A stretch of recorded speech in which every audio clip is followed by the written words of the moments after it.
정일호 목사님과 함께하는 오늘의 큐티입니다. 4월 27일 오늘의 말씀은 에스겔 45장 1절에서 17절까지입니다.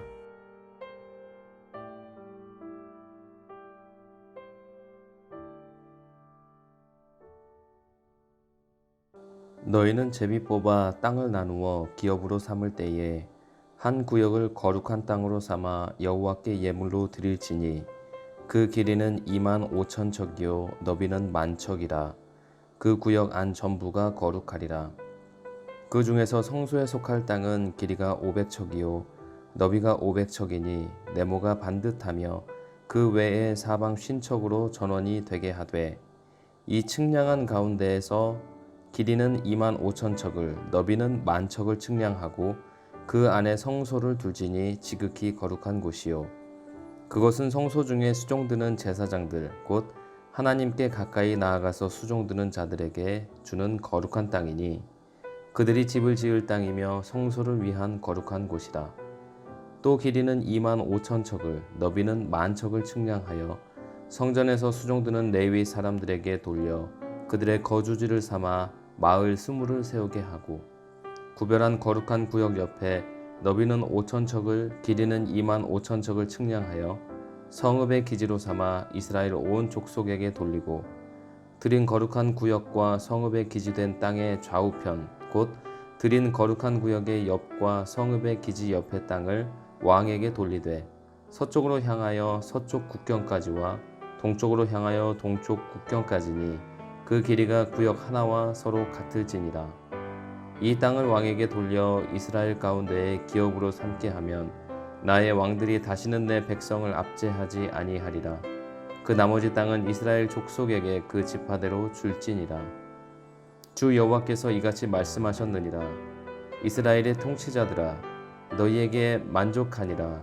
너희는 포악과 겁탈을 제거하여 버리고 정의와 공의를 행하여 내 백성에게 속여 빼앗는 것을 그칠지니라.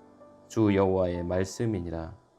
너희는 공정한 저울과 공정한 에바와 공정한 밭을 쓸지니 에바와 밭은 그 용량을 동일하게 하되 호멜의 용량을 따라 밭은 10분의 1 호멜을 담게 하고 에바도 10분의 1 호멜을 담게 할 것이며, 세겔은 20게라니 20세겔과 25세겔과 15세겔로 너희 만회가 되게 하라.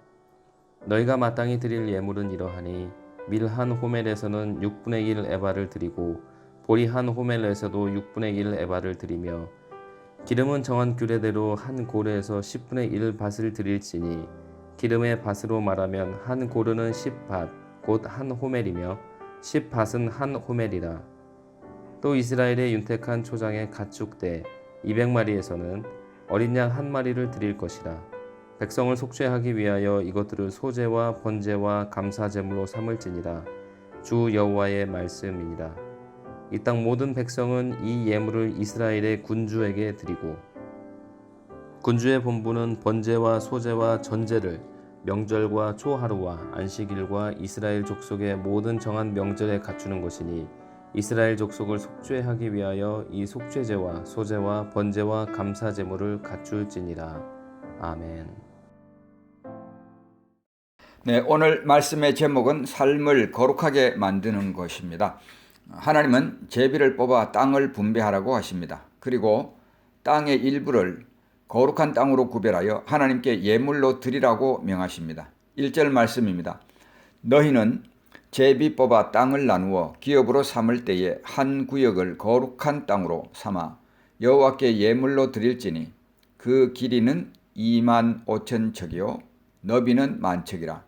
그 구역 안 전부가 거룩하리라. 이것은 다음 두 가지를 암시합니다. 첫째, 하나님은 온 땅의 주인이시다. 둘째, 그 땅은 인간들이 사용하도록 위임된 것이다 라는 것입니다. 에스겔서 48장의 땅 분배 명령을 참조하면 그 땅 한가운데에는 성소가 위치해 있습니다. 에스겔서 48장 10절입니다. 그 중앙에 여호와의 성소가 있게 하고, 그 다음은 사독자손 제사장들을 위한 땅이 분배됩니다. 또 그 다음은 시중드는 레위인들을 위한 거주지가 정해집니다. 또 이 땅의 좌우편에는 백성들과 왕의 터전이 자리 잡게 됩니다. 이런 구도는 하나님의 성전이 이스라엘 땅의 가장 중앙에 위치하고 있음을 나타냅니다. 첫 번째 우리가 생각해 볼 것은 거룩한 땅입니다. 이 거룩한 땅에 대한 언급이 오늘 말씀에 최소한 7번 이상 등장합니다. 그 말이 거룩한 땅, 거룩한 구역, 이런 말들이 계속 반복되어집니다. 1절과 3절, 4절, 6절, 7절 중복해서 반복적으로 등장합니다. 자, 새롭게 회복되는 그 이스라엘 땅을 가리켜서 거룩한 땅, 거룩한 구역이라고 언급하신 이유가 무엇일까요? 왜 하나님은 이스라엘의 회복을 약속하시면서 성전을 측량하게 하셨을까요? 또 왜 하나님은 이스라엘의 회복을 약속하시면서 거룩한 땅, 거룩한 구역이라는 말을 반복적으로 언급하셨을까? 에스겔서 안에 그 해답이 들어 있습니다. 에스겔서 33장 25절에 보면 그러므로 너는 그들에게 이르기를 주 여호와의 말씀에 너희가 피 있는 고기를 먹으며 너희 우상들에게 눈을 들으며 피를 흘리니 그 땅이 너희의 기업이 될까 보냐. 에스겔서 33장 26절입니다. 너희가 칼을 믿어 가증한 일을 행하며 각기 이웃의 아내를 더럽히니 그 땅이 너희의 기업이 될까 보냐 하고, 에스겔서 36장 17절 말씀입니다. 인자야 이스라엘 족속이 그 고토에 거할 때에 그 행위로 그 땅을 더럽혔나니 나 보기에 그 소위가 월경 중에 있는 여인의 부정함과 같았느니라. 그 땅은 백성들의 삶의 터전이었습니다. 그 땅은 백성들의 삶과 직결되어 있었습니다. 그 땅은 백성들의 행위 때문에 더럽혀졌습니다. 그들의 우상 숭배와 부도덕한 삶은 결국 그 땅을 황폐하게 만들었던 것입니다. 그러니까 회복되어야 할 땅은 거룩한 땅이 되어야 합니다. 이전처럼 더러운 땅이 되지 말아야 합니다. 회복되어야 할 이스라엘은 거룩함으로 옷 입어야 합니다. 백성들의 삶이 거룩해져야 그 땅도 거룩한 땅이 될 것입니다. 자, 그렇다면 삶을 거룩하게 만드는 것은 무엇일까요? 어떻게 하면 우리가 거룩한 삶을 살 수 있게 될까요? 오늘 말씀 가운데 1절부터 8절에서 보여주는 것은 중심에 성전을 세워야 한다는 것입니다. 이 지도는 에스겔서 48장과 45장을 참조하여서 지도로 만든 것입니다. 하나님의 성전은 이스라엘 각 지파들의 중심지에 놓여 있습니다. 이러한 사실은 이스라엘의 역사 속에서 계속 강조되어 왔습니다. 광야 생활할 때 이스라엘 진영은 성막 중심으로 배치되었습니다. 성막을 중심으로 동쪽에는 유다, 스불론, 이사갈 지파가 진영을 치게 되어 있었습니다. 서쪽에는 에브라임, 베냐민, 므낫세 지파, 남쪽에는 로벤, 시몬, 갓 지파, 그리고 북쪽에는 단, 아셀, 납달리 지파가 진을 쳤습니다. 그 중심에는 하나님의 성막이 위치했습니다. 주님이 임하는 곳은 거룩한 땅이 됩니다. 주님이 우리의 삶의 중심이 되어야 할 텐데 그렇다면 그 의미가 무엇일까요? 성전에 우리 삶의 중심에 성전을 세워야 된다는 것은 결국은 우리 삶의 중심에 주님이 계셔야 된다는 것입니다. 주님이 우리의 삶의 중심이라는 의미가 무엇일까요? 그것은 주님이 우리 삶의 최종적 권위임을 인정하고 우리의 삶을 그분의 통제권에 맡기는 것을 의미합니다. 그분의 통제권에 맡긴다. 이 말에 밑줄을 그어야 합니다. 이 말은 더 이상 자신의 삶을 독립적으로 영위하지 않는 것을 의미합니다. 그 대신 우리의 전 존재를 주님께 굴복하여 주님의 인도하심에 따르는 것을 의미합니다. 자, 우리 삶이 주님이 중심이 되어야 한다는 말은 무슨 의미일까? 이 질문을 이해하면 반드시 두 번째 질문이 따릅니다. 왜 그래야 합니까? 우리는 우리 스스로의 운명의 주인이 되고자 합니다. 우리는 스스로 영혼의 선장이 되고 싶어 합니다. 우리의 고집스런 자아는 인생을 스스로 통제하고 싶어 합니다. 삶의 지휘권을 내려놓고 싶지 않은 것입니다. 그렇다면 주님이 중심이 되어야 할 이유가 무엇일까요? 첫째로 주님이 우리를 창조하셨습니다. 우리를 포함한 만물은 그의 통치 아래 있습니다. 요한복음 1장 3절입니다. 만물이 그로 말미암아 지은 바 되었으니 지은 것이 하나도 그가 없이는 된 것이 없느니라.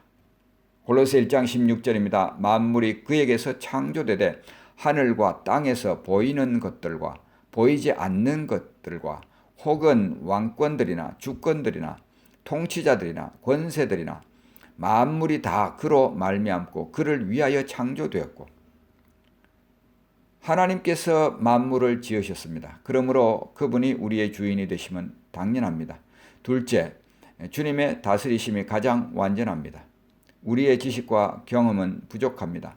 반면에 하나님의 지혜와 능력은 무한합니다. 그래서 시편 18편 32절에 시편 기자는 이렇게 고백했습니다.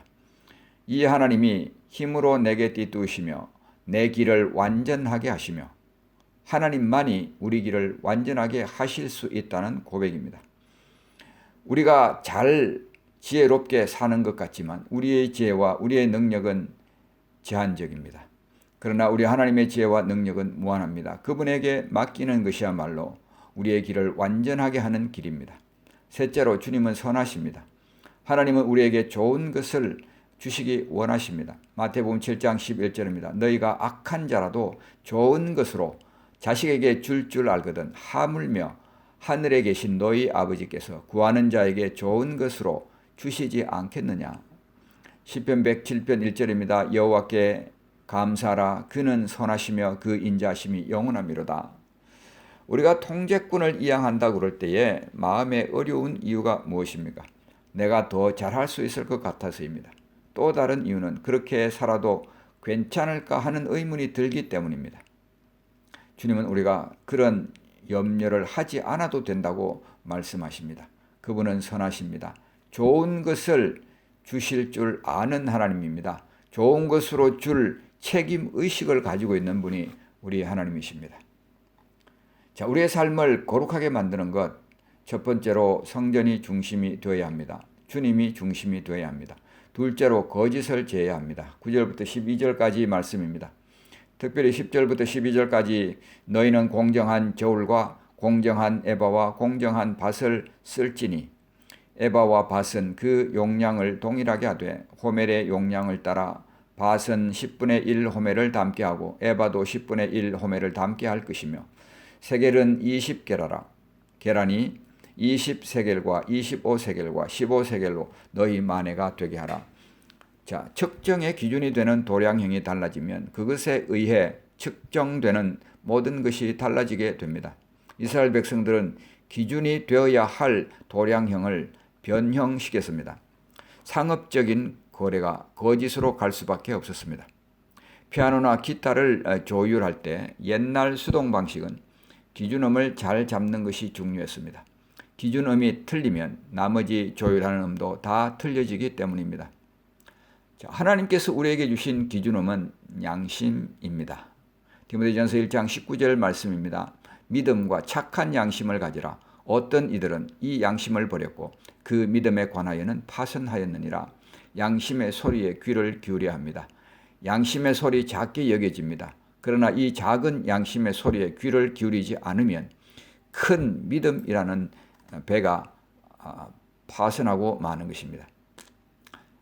자, 양심이 교육이나 환경에 따라 후천적으로 변할 수 있습니다. 그래서 하나님께서는 변하지 않는 기준을 우리에게 주셨습니다. 첫째, 하나님의 말씀을 주셨습니다. 하나님의 말씀은 1.1획이라도 없어지지 않습니다. 하나님의 말씀은 거룩한 말씀입니다. 하나님의 말씀은 우리를 거룩한 삶으로 인도합니다. 요한복음 17장 10절입니다. 그들을 진리로 거룩하게 하옵소서. 아버지의 말씀은 진리니이다.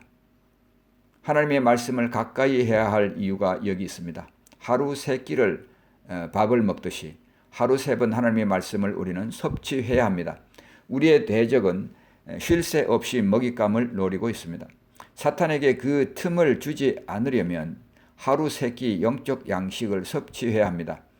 욥은 바로 그런 사람이었습니다. 그는 일정한 음식보다 하나님의 말씀을 더 소중히 생각했습니다. 욥기 1장 1절에 보면 우스 땅에 욥이라고 불리는 사람이 있었는데 그 사람은 온전하고 정직하여 하나님을 경외하며 악에서 떠난 자더라.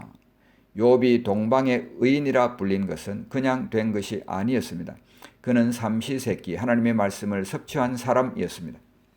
하나님께서 변하지 않는 기준을 또 우리에게 주셨는데 바로 성령을 주신 것입니다. 성령은 하나님께서 우리 곁에 보내주신 조력자이십니다. 우리는 돕기 위해 우리 곁으로 보내주신 성령님을 소유하고 있습니다. 그는 우리 안에 계시면서 24시간 우리를 돕기 위해 대기하고 계십니다. 우리가 그를 의지하기만 한다면 그는 우리를 도와주십니다. 갈라디아서 5장 16절입니다. 내가 이르노니 너희는 성령을 따라 행하라. 그리하면 육체의 욕심을 이루지 아니하리라. 성령을 따라 행하기 위해서는 어떤 일을 행하기 전에 항상 물어보아야 합니다. 다윗은 항상 하나님께 물어 행하였습니다. 그럴 때 그는 항상 승리했습니다. 성령을 쫓아 행하려면 이것을 할까요? 말까요? 지금 해야 하나요? 아니면 나중에 해야 하나요? 나는 지금 유혹을 심하게 받고 있는데 어떻게 해야 하나요? 저의 동기는 올바른 것인가요? 이런 질문을 항상 던져보아야 합니다. 성령께서는 분명히 우리 마음에 말씀하십니다. 그 음성에 즉각 순종하면 거룩한 삶을 살 수 있습니다. 그 음성을 따라 살면 후회 없는 삶을 살 수가 있는 것입니다. 말씀을 맺도록 하겠습니다. 우리 삶을 거룩하게 하려면 중심에 성전을 세워야 합니다. 나의 삶은 과연 주님 중심인가? 내 중심인가? 주님이 내 중심이 되기 위해서는 결심을 해야 합니다. 그리고 그 결심대로 실천해 나가야 합니다. 두 번째로는 거짓을 제하해야 합니다. 작은 것이 큰 믿음을 파손하게 만듭니다. 나는 양심의 소리에 무뎌지지 않았나? 살펴보시기 바랍니다. 나는 영의 양식을 삼시세끼 섭취하고 있나? 질문해 보시기 바랍니다. 나는 과연 성령을 따라 행하고 있나? 아니면 육체를 따라 행하고 있나? 질문해 보시기 바랍니다. 사랑하는 성도 여러분, 중심의 성전을 세우고 거짓을 제하는 것을 통해 삶이 거룩해질 수 있기를 주님의 이름으로 축복합니다. 또한 지금 서 있는 땅이 복받는 땅이 되시기를 우리 주님의 이름으로 축복합니다. 기도하겠습니다. 하나님 아버지, 오늘 말씀을 통해서 주님께서는 새롭게 회복되는 땅이 거룩한 땅이 되어야 한다고 말씀하십니다. 우리의 삶이 거룩해지려면 우리 중심에 성전을 세워야 합니다. 과연 내 삶이 주님 중심인지 내 중심인지 하나님 우리를 돌아보게 하여 주시옵소서. 우리의 삶에 거짓을 제해야 합니다. 하나님 아버지, 작은 것이 큰 믿음을 파손한다는 사실 잊지 않게 하여 주옵소서. 우리 스스로 내 양심의 소리에 무디어져 있지 않는지 질문해 보게 하시고, 영의 양식 삼시세끼 섭취하고 있는지 질문해 보게 하시고, 성령을 따라 행하고 있는지 살펴보게 하여 주시옵소서. 그리하여서 하나님 아버지, 우리가 선 땅 거룩한 땅이 되게 하시고 우리가 지금 서 있는 땅이 복받는 땅이 되게 해 주옵소서. 예수님의 이름으로 간절히 기도하옵나이다.